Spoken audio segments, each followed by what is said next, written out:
So in our last class we derived what? We derived the normalized wave function for a particle in a one-dimensional box, right?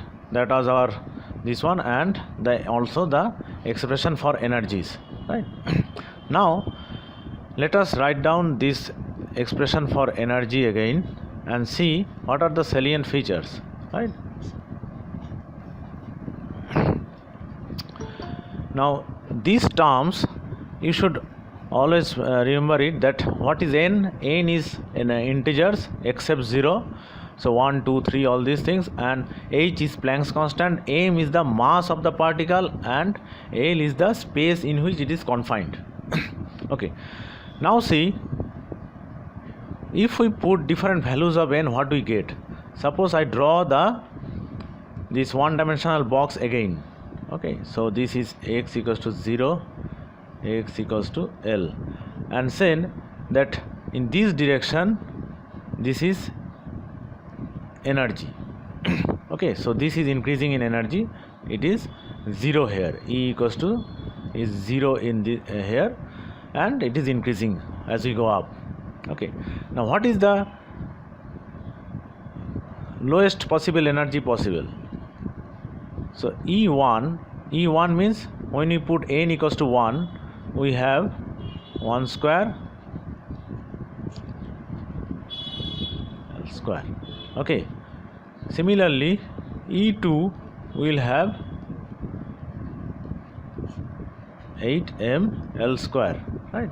So this is 4 and this is 1. So you see here we can draw a line which corresponds to E1. Okay, and suppose this is this up to this is what?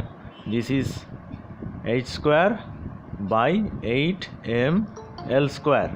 Okay, now see, E2 is nothing but 4 multiplied by E1. Okay, because this is just E1. Similarly E3 would be into,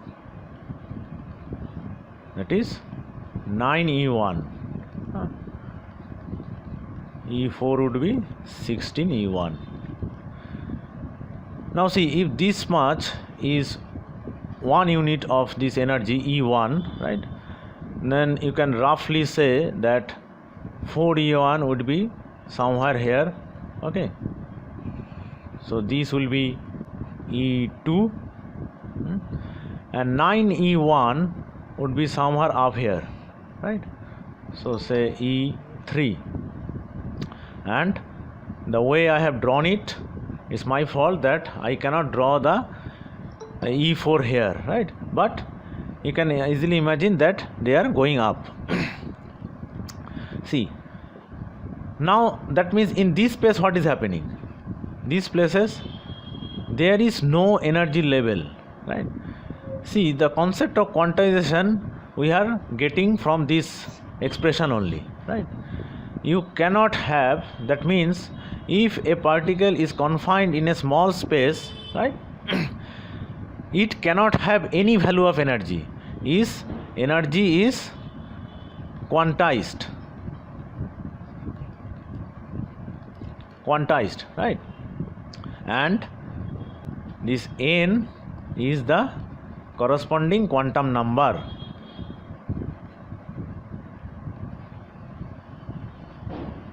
Right? See, you cannot have energy somewhere here or here, right? You can only have these amounts of energy. What are those? E1, E2, E3, which are multiples of E1 only, right? h square by 8ml square. So the concept of quantization directly comes from this, our result of this expression of energy, right? Okay, now with this expression of energy we'll again discuss some features, right? See,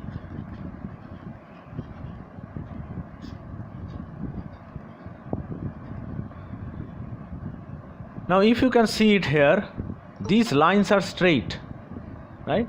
these lines are straight, means from x equals to 0 to L they are going straight, they are not neither decreasing nor increasing.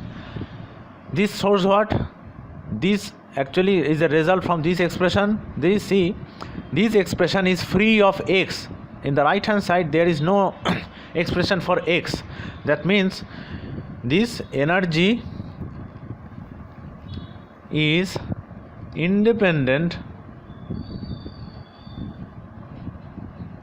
on x, right? Or we cannot say that a energy is constant of motion. So wherever, it does not matter where in which position the particle is along the x-axis, right?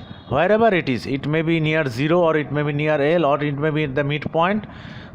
Wherever it is, the energy will be same as long as it resides in the same energy state. That means the n is same, right? Same quantum number, right? So you have seen that this energy is constant. So this is, say, point number 1, right? Now next you see, this energy is directly proportional to n square, right? N square. Okay, this means what? This results in increased gapping. Increased gapping means, if you look at this picture, see, this one, from the gap between first and the second was what? 3e1, right? The gap was 3e1 because it is 4 and this is just e1, so 4 minus 3 e1. Now what is the gap between this one, second and third? It is 5e1, right? 9 minus 4, so it is 5e1, right? So you can see the gap is increasing. Now we will derive quantitatively how it works. So if you want to get the difference in energy of the two energy levels, right? What we have, say, E of n plus 1 state minus E of n state. You will have n plus 1 square minus n square into this E1, right? Understood? Where E1 is h square by 8 ml square, okay?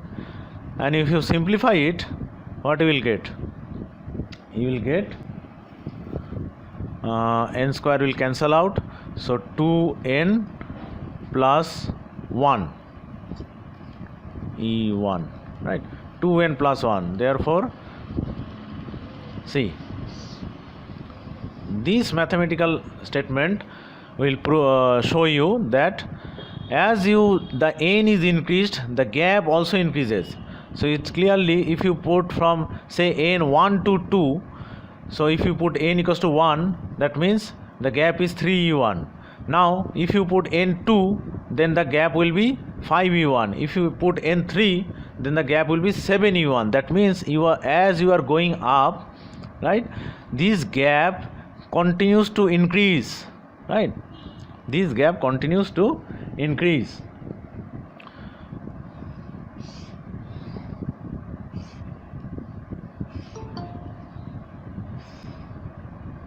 This gap continues to increase. Okay.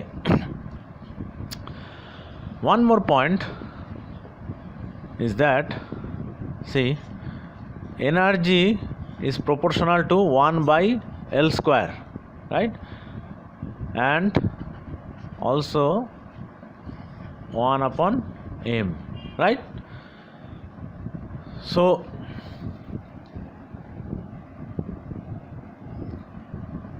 similarly, this energy gap is also proportional to 1 by L square and 1 upon m, right?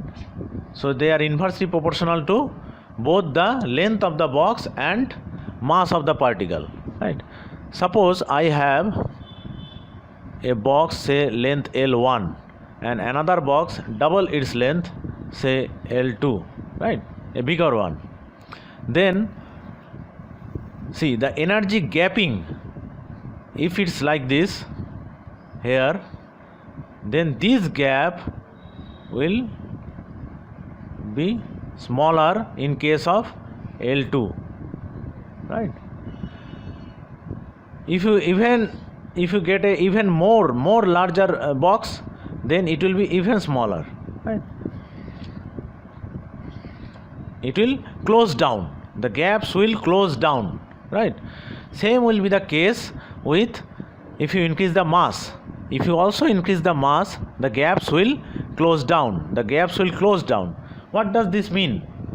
This means that the quantization effect will decrease, right? The effect of quantization will be less pronounced, right? So or we cannot see the quantization if the space is very large or the mass is very high. That means, see, our atom and electron both are very small. So electron confined in an atom is a good example of this one, where the electron will show quantized energy states. But if you confine the, suppose theoretically you can confine the electron in a room of 10 feet by 10 feet, right?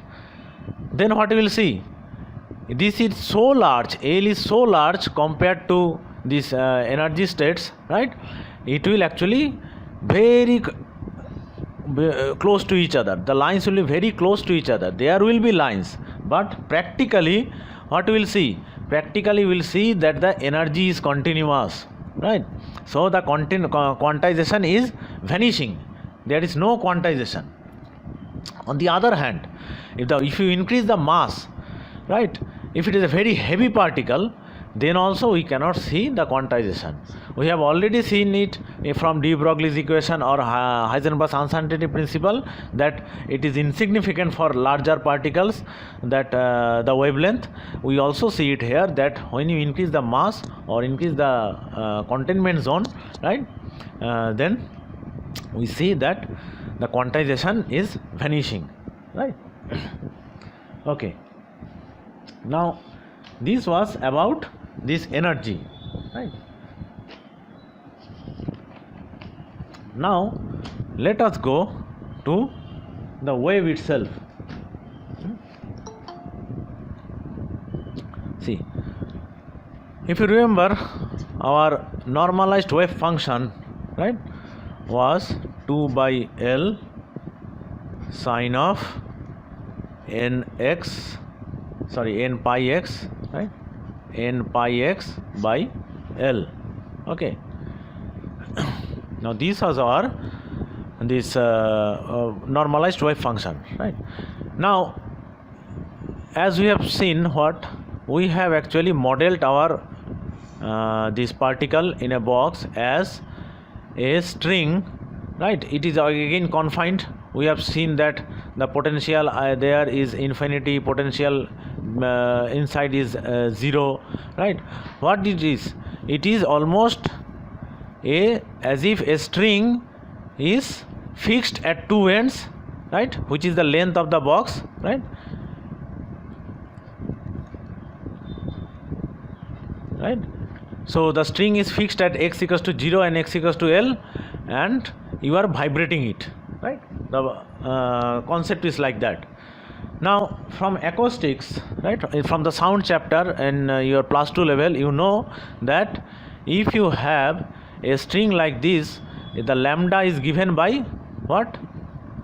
The lambda is given by 2L, right? The primary mode is this one, and thereafter the other vibration modes have the lambda of 2L by n, right, where n is again 1, 2, 3, 4, all these things, right? Now this relation shows that what this lambda, that means the wavelength or the frequency also, you can tell, is also quantized, right? Because this L is just a constant, this is again constant, quantized, right? Suppose you put so what will be the values of lambda, permitted values of lambda? So permitted values of lambda equals to, see, you can already tell from here, it's 2L, then just L, then 2L by 3, then if you put 4 it will be L by 2, all these things. Okay.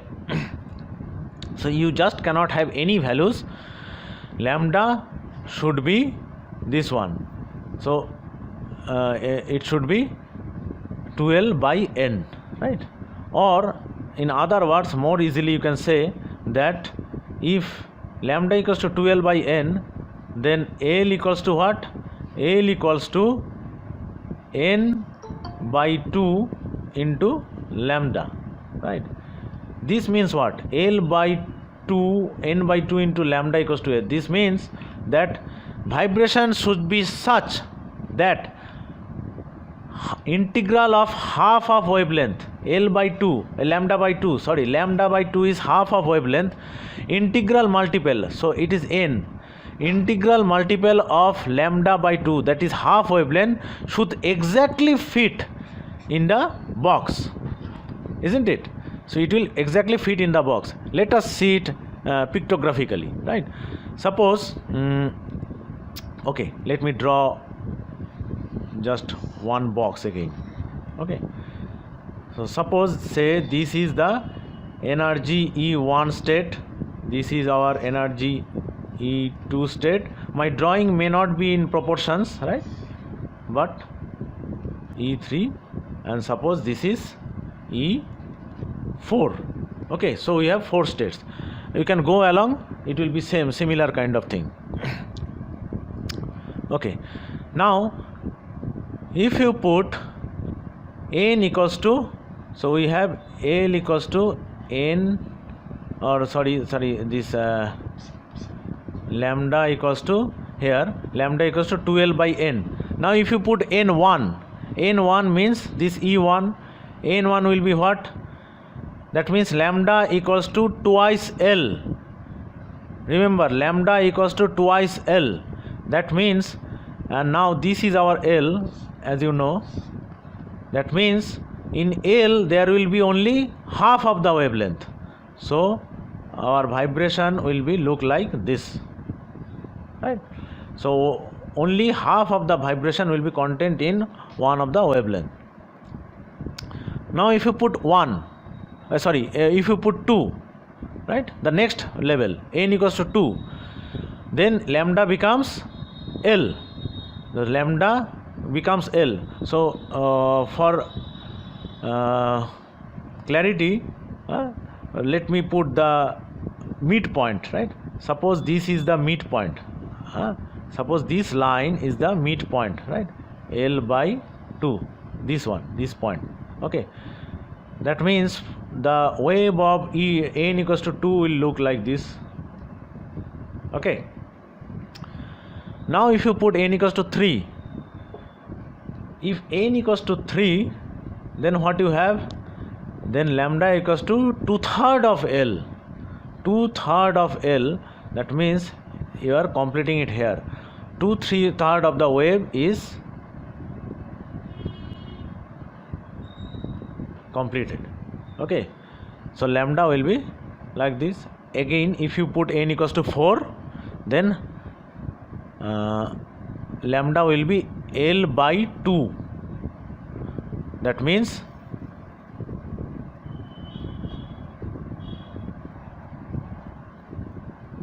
okay, lambda will be like this.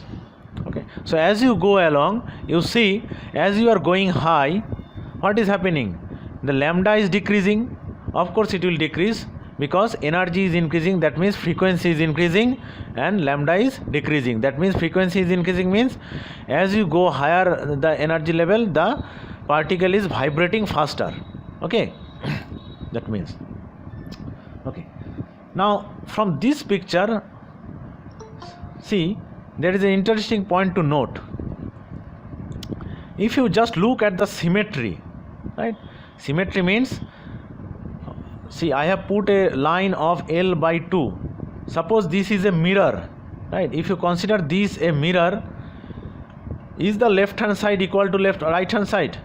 Are the left hand side reflected to right hand side? For some cases it is yes, and for some cases it is no. See, for this one it is symmetric. E1 is symmetric, right? The left hand side is similar to right hand side. For E2 it's not. It is not symmetric, right? So it is unsymmetric. This is symmetric. This is again symmetric. This is again unsymmetric, right? See, this is not reflected here. The E equals to 4, E4, the left hand side is not reflected on the right hand side. It is different, right? Now, so how can you say, if someone asks you that what will be the nature of the wave, it will be symmetrical or unsymmetrical? If it is say n equals to 7, you can directly say, see, from here if you observe, when n equals to n is odd, right, it is symmetrical, right? When n is even, it is unsymmetrical, right? It is unsymmetrical when n is even, and when n is odd, it is symmetrical. Now again another point,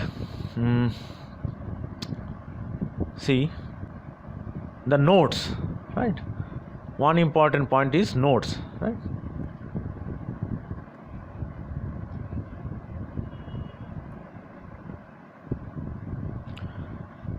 See, what are nodes?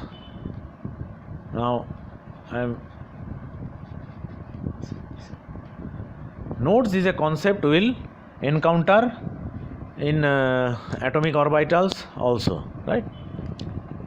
See, nodes are points, here we will say, where psi equals to 0 except x equals to 0 and L. When x equals to 0 and L, psi is always 0, we know, because this is our boundary condition, the our string model or whatever, we have fixed it, right? So at the boundary walls, potential, the is 0, because it is the string is fixed there, so there is no vibration. So we know that x equals to 0 at psi equals to 0 at x equals to 0 and x equals to L. But there are places where psi is still 0 when x is not either 0 or L. So for the E1, or this is actually for psi 1, right? This is also, we called it psi 1, right? This is psi 2, this is psi 3, this is psi 4, because the wave function will also change, right? Wave function will also change with when you put different value of n. So you can easily find the wave function just by putting the value of n. Okay, see, psi 1 has no nodes. Here is no nodes. There is no node here, because it is only 0 at x equals to 0 and x equals to L. There is no other points where it is 0. So psi 1, there is no nodes. That means n equals to 1, no nodes. This is important.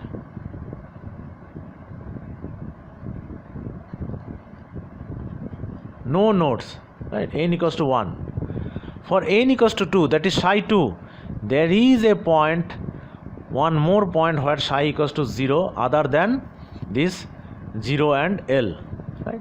So for n equals to 0, n equals to 2, there is one node, right?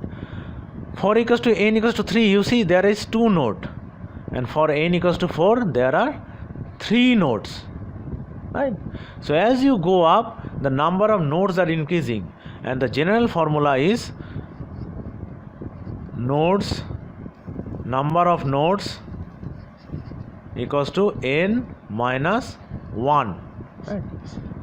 See, if you have in the nth level you have n minus 1 nodes there, right? Okay, and the position of the nodes is also important. Position of the nodes, you see where it is L by 2, L by n, right? The position of the nodes are L by n, integral multiples of L by n. See, here it is L by 2, here it is L by 3, L by 3 and 2L by 3. So it is L by 3, it is L by 3 into 2, right? And this is L by 2. It is what? L by 4. It is what? We can say this position as L by 4 into 2, right? And this is as 3 into L by 4. So position of the nodes are at what? Integral multiple of n by L by n, and number of node is equals to n minus 1. Okay, so this was our discussion about particle in a box and its energy and all other things. Okay, particle in one dimensional box, of course. Now say we move on, just we will touch our discussion along this three-dimensional box also. Now suppose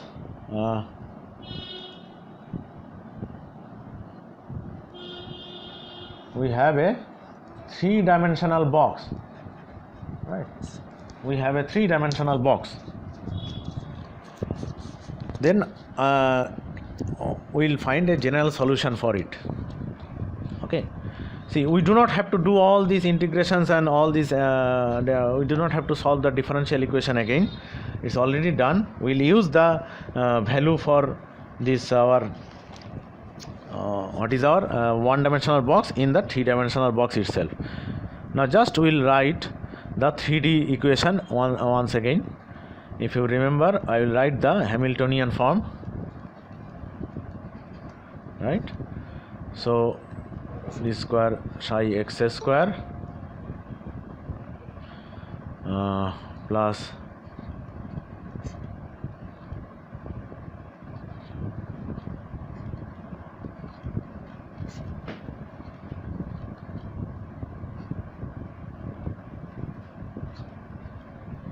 see, I am not writing the v because in the three-dimensional box also we are taking that v equals to 0. Inside v is 0, so I am not writing the v part, right? So this is our Schrodinger equation of the particle in a three-dimensional potential box. Three-dimensional potential box where the potential inside is 0, right? Now see, psi is a function of our x, y and z. Now if you consider psi as a product of independent functions, different functions like say x, right, where x is the capital X is a function of x only, and y is a function of y only, and z is a function of z itself, right?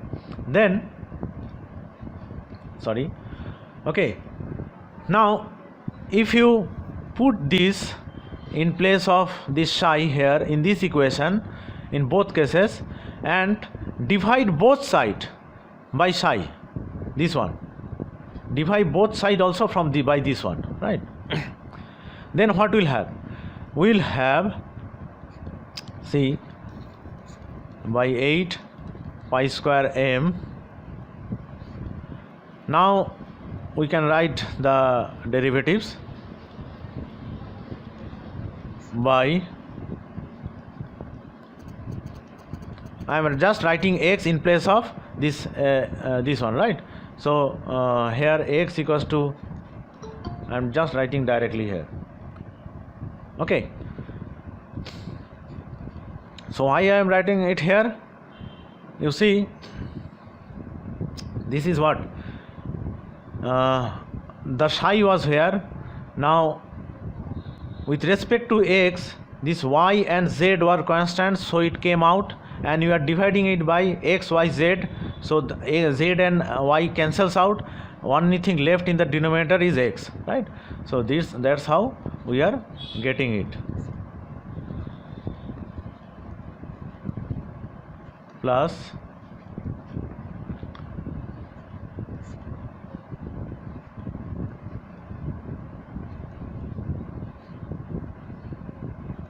equals to e. On the right hand side we will have only e because we have just divided with this one psi.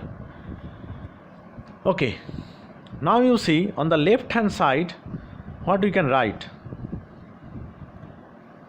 See, in the left hand side I can divide these things separately, right? We have h square by 8 pi square m d square x by x, right? So for y also we can write it, for x also we can write it. I am not writing it again, right?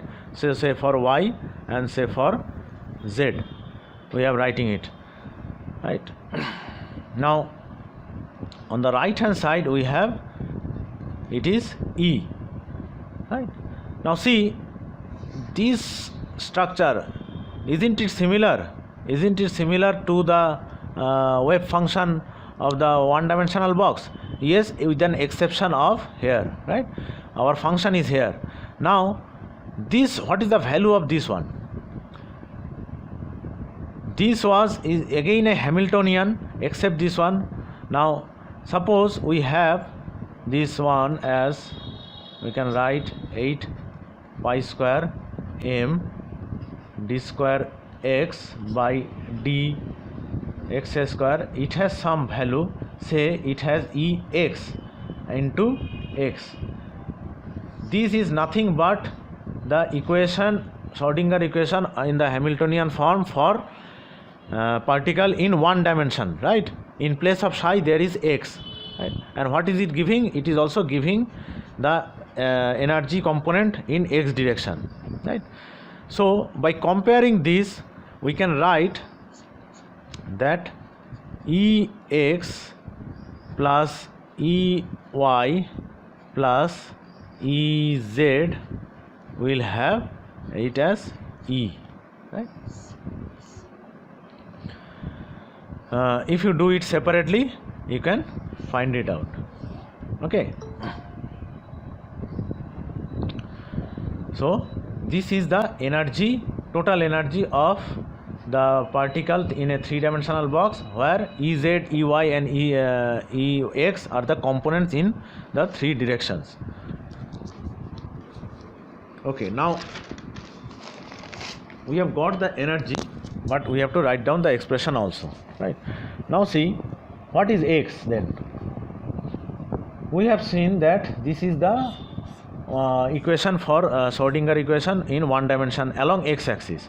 Now similarly then if you solve it, it will be similar, it will also look same way, only I have to write Lx means the dimension along the x-axis, okay, and sine of nx, that is the quantum number along x-axis, pi x by Lx, right?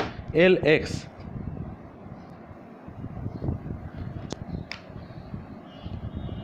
Same thing if you do it for y, same type of exercises, sine of ny pi y by Ly. The solution of z will be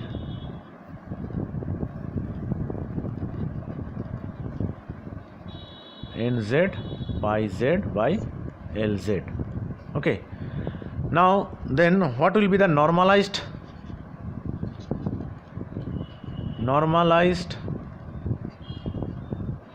wave function in three-dimensional box? What? See, we know psi equals to x, y and z multiplied by z, so it will be 8 into 2 into 2 into 2 8 Lx into Ly into Lz by sine of nx pi x by Lx sine of ny pi y by Ly sine of nz pi z by Lz. So this is our complete solution for psi wave function in for a particle in three-dimensional box, right? And how the energy will look like? Energy, on the other hand, will look like equals to Ex plus Ey plus Ez. See, it will also look like similar. These things are constant, so they will come out, right? What changes? The quantum number, so they are here inside the parenthesis.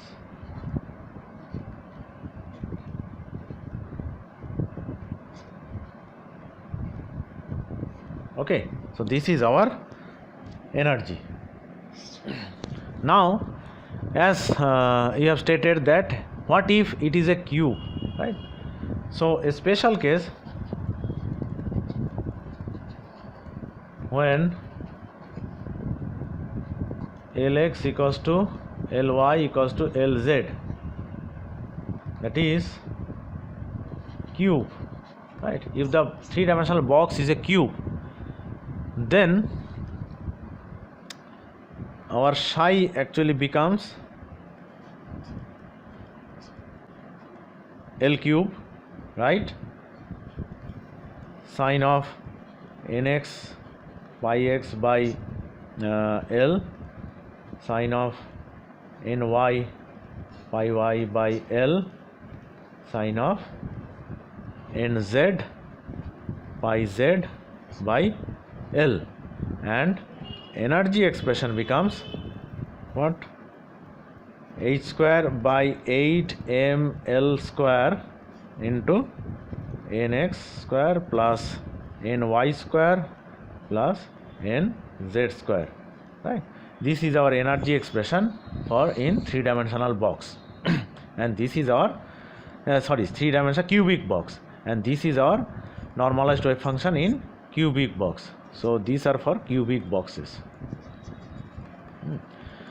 Now in the last lecture we have discussed something about degeneracy. This here comes comes in our handy for us, that discussion, right? See, one thing I think I have missed out. See, what was the lowest energy? Okay, we can discuss it again. For one-dimensional box, I think I have missed this discussion there, right? If for one-dimensional box, energy equals to n square h square by 8 ml square, right? So what is the lowest energy? Lowest energy is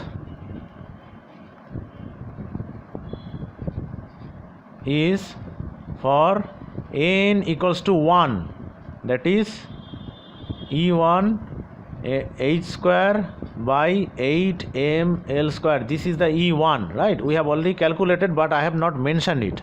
I am sorry for that.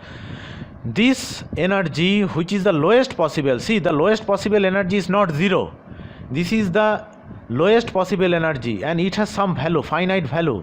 This is called the 0 point energy, right? 0 point energy. This is important, very important. 0 point energy. 0 point energy of particle in a one-dimensional box is h square by 8 ml square. H square by 8 ml square, right? This is the 0 point energy. And what does 0 point energy signifies? That even at absolute zero temperature, the particle has some energy. That means the vibration is still there. It is not stopped even at absolute zero, right? So this is the significance of 0 point energy. Now similarly, the 0 point energy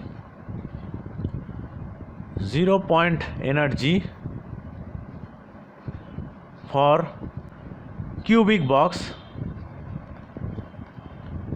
will be what? Will be E111. Why 111? Because I am putting the lowest possible value of all these ny, nx and nz, right? It will be 1 plus 1 plus 1. It will be 3 h square of 8ml square. Just compare these two, this E1 and E111. For the one dimensional box it was h square by 8 ml square, and for the three dimensional or cubic box it is 3h square by 8 ml square. That means it is 3 times E1. That means 3 times the 0 point energy of the one dimensional box, right? So if the cube is of same length as of the one dimensional box, that is L, if you make put the particle in a three dimensional box, its lowest energy is now 3 times that was possible in one dimensional box, right? So this is one of the important points here. Now what is the next higher level? For a one dimensional box it was E2, that is n equals to 2. Now for three dimensional box the lowest level is E11. What is the next higher level? And we have found it that it is h square by 8 ml square. Fine. Now what is the next higher level? The next higher level is, if you put nx equals to 2, fine, but you have to put ny equals to 1, nz equals to 1, because you can increase all of them, but that is not the next higher level. We will see that is the again much higher level, right? Now what will you designate it? You will designate it as 211. Why? This 2 is for that x, in x component it's 2, 1 is for y, and this 1 is for z. So 211 is the next higher level, right? It's not 222, it's the 211 is the next higher level. So E211 is what? h square by 8 ml square into 2 square plus 1 square plus 1 square. So it's actually 4 plus 2, that is 6 h square by 8 ml square. Fine. Now see, what if the energy of 121, that means if you have now nx is 1, ny is 2 and nz is 1, then also you have 1 square plus 2 square plus 1 square. Here also it is 6 E11, right? I am not writing it again, so it is just 6 of E111. Okay, and again if you put E112, now the quantum number is z axis is 2, then also you can calculate it as 3116, right? So in all these cases they are equal, these are equal, right? E211, E121 and E112, they are all equal, but see, the wave functions will be different. The wave functions, that is 211, 121 and psi 112, they will have different values. Why?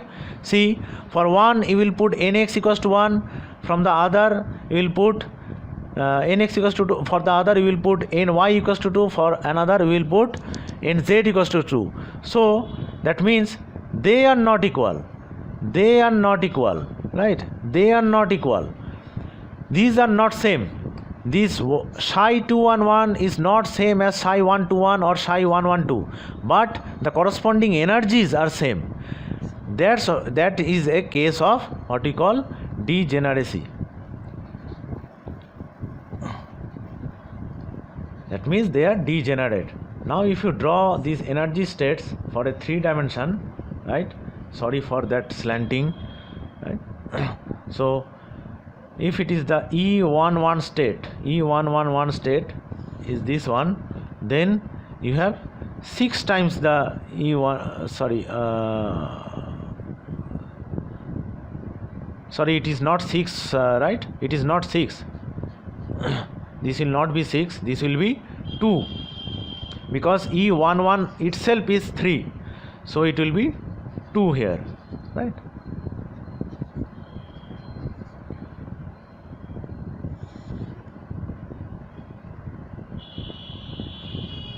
Right. So here you have actually 3 states. One is E112, 211. Another is E121. Another is E112. Right, 3 states. In E111 there is only 1 state. Right. So we say this state is non-degenerate. It is non-degenerate state. But in this case we say this state is triply degenerate state, because there are 3 states here. Same will be the condition for the next higher level. What is the next higher level? See, it will be E221 equals to E212 equals to E122, right? All these things will again be similar, and the value will be 2 plus 2 4 plus 1 9, right? 9. So 9, that means 3 times of EE1, so it will again be here. So now it will be E221, E212 and E122. Okay, so this is also a triply degenerate state. Okay, this is also a triply degenerate state.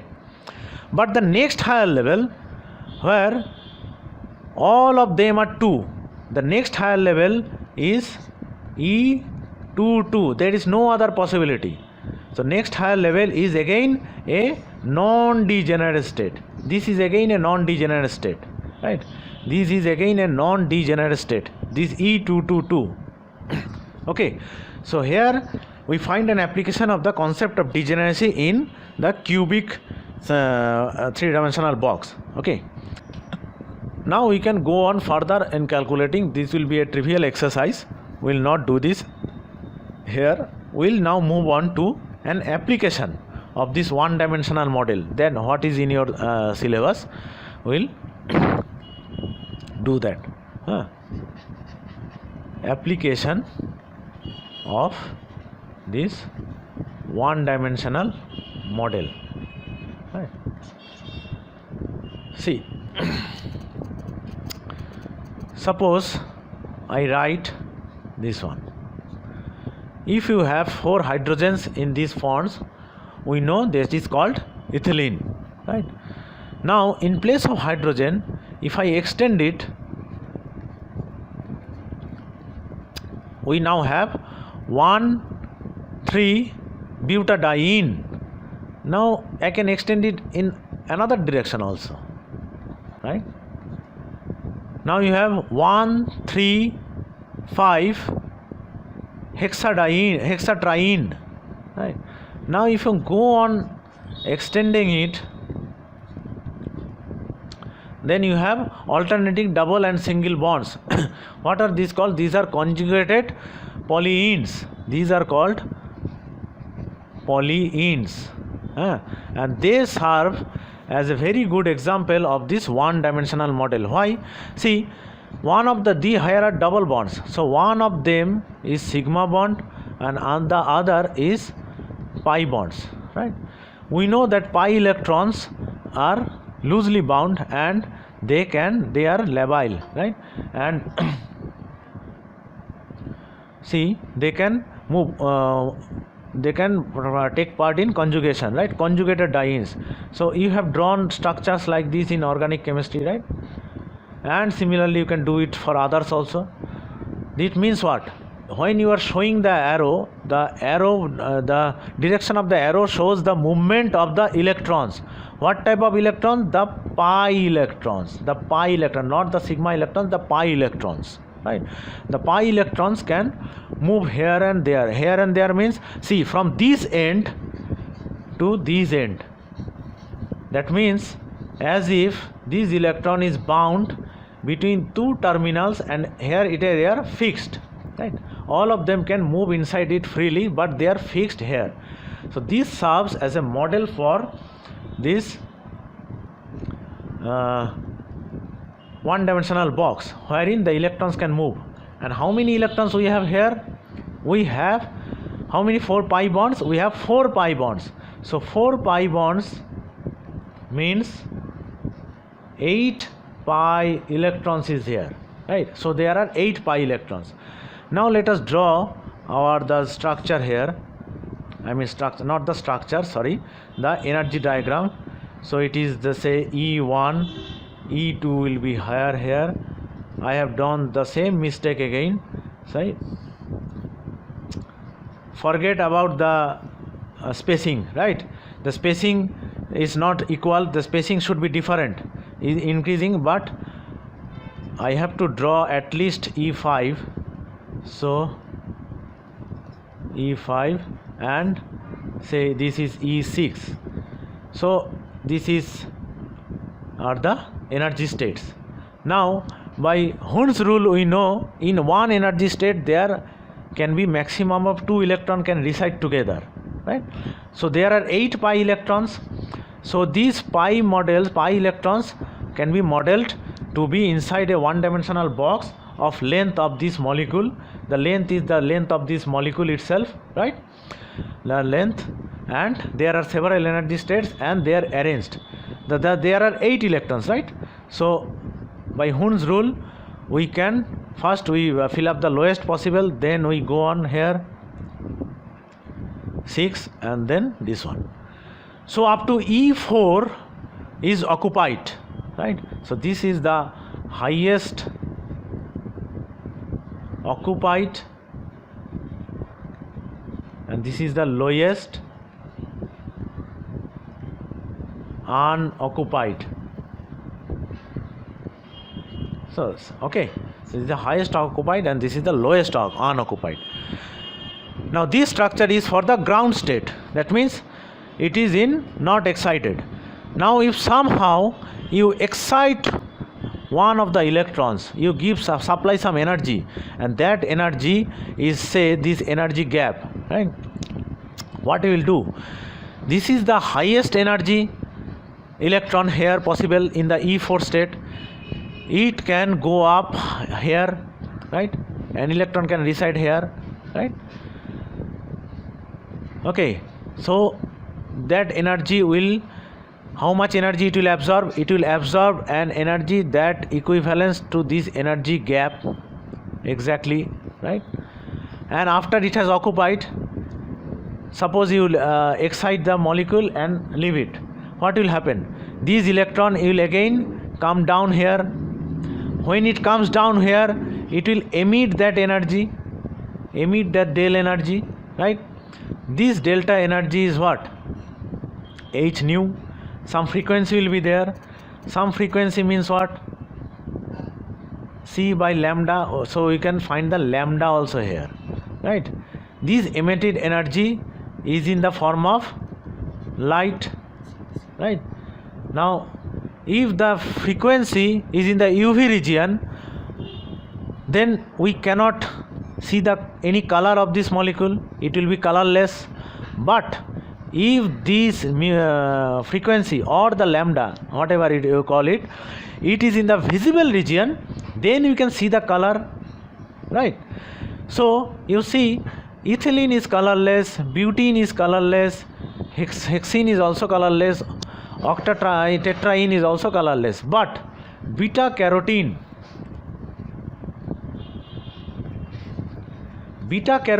is nothing but a polyene, right, which has many double bonds, conjugated double bonds, right? And you know that beta carotene is orange in color, right, which is found in carrots, right?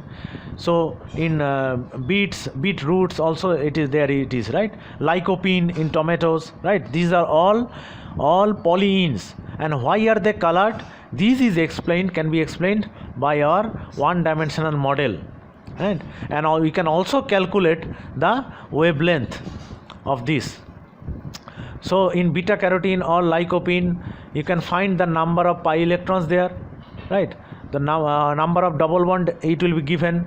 If the number of double bond is given and you know the number of pi electrons, then you can find the highest occupied and the lowest unoccupied level.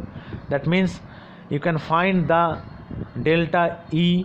Delta E is what we already know, 2n plus 1 into E1, that is 2n plus 1 into 0 point energy, 8 ml square.